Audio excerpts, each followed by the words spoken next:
Well, what'd you do with all the knowledge that you collected up and all those motor parts that you had laying around, stacked up in piles? Well, in the mid-90s, I started a drivetrain restoration business for all the guys that were building and restoring their Chevelles, Camaros, Corvettes, etc. And as far as the knowledge of the casting numbers and the numbers game, I started an appraisal service authenticating cars, traveling all over and authenticating original documented cars, differentiating them from clones, recreations, etc.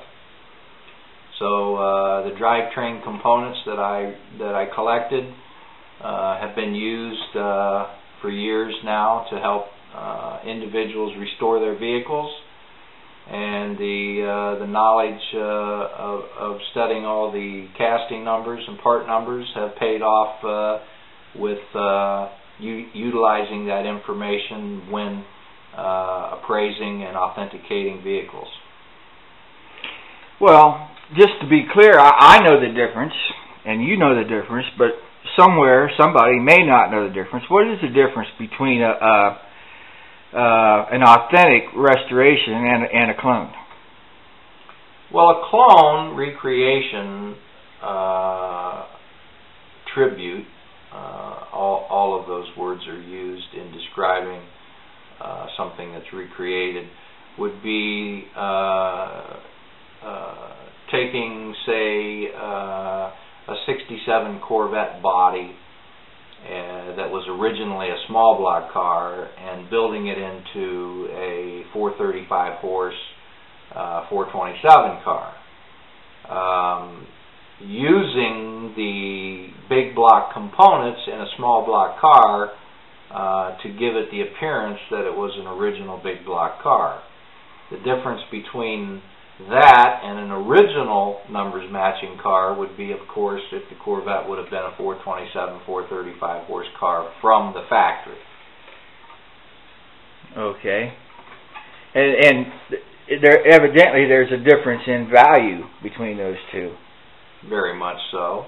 An authentic, documented vehicle will be worth quite a bit more than a recreation or a clone, yes. And you said documented, and what do you mean by documented?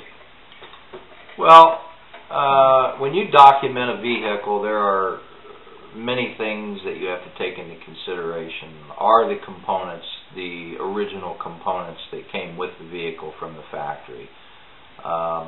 You have to authenticate the blocks as being the original block in the car. That's usually done by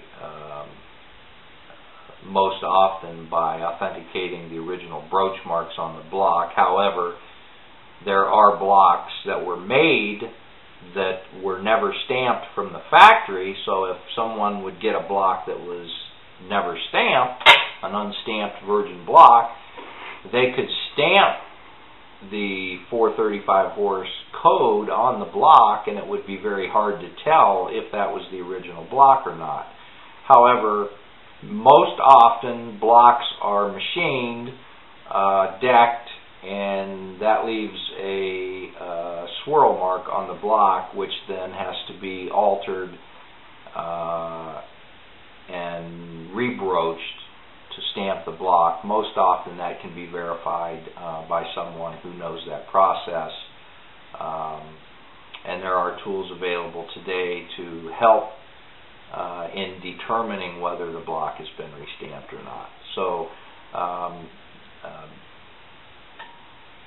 there's a lot of different things that you have to look at in authenticating a car to make sure that it's a real authentic car as opposed to a clone or recreation. Okay, now you've taken that knowledge that you've gained and put it to work in a different way. You started another company.